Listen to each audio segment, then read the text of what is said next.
ফের viral call record. চাকরি পাওয়ার আশায় দেওয়া টাকা ফেরানোর আবেদন, এমনই কল রেকর্ড ভাইরাল। কল রেকর্ডকে টুইট করে ঘাটালের তৃণমূল প্রার্থী দেবকে খোঁচা হিরণের। কল রেকর্ডের এক প্রান্তের গলা দেবের বলে দাবি হিরণের, যদিও অডিওর সত্যতার কথা অস্বীকার দেবের। কল রেকর্ডকে ঘিরে জোর শোরগোল ঘাটাল মহকুমা জুড়ে। ঘাটাল লোকসভায় ভোটের লাইনে দাঁড়াতে আর মাত্র হাতে গুনে দিন 7 বাকি।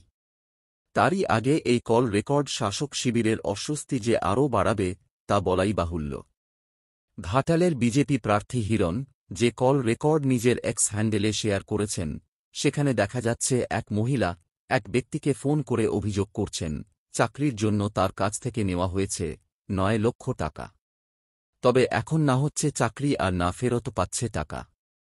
এই কল রেকর্ডকে ঘিরেই শোরগোল ছড়িয়েছে ঘাটালে।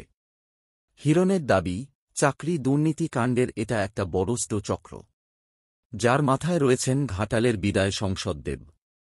তার সহযোগী হিসেবে রয়েছেন তারই প্রতিনিধি রামপদ মান্না। এই ঘটনার তদন্তে রাজ্য পুলিশ নয়, সিবিআই তদন্ত দাবি জানিয়েছেন হিরণ।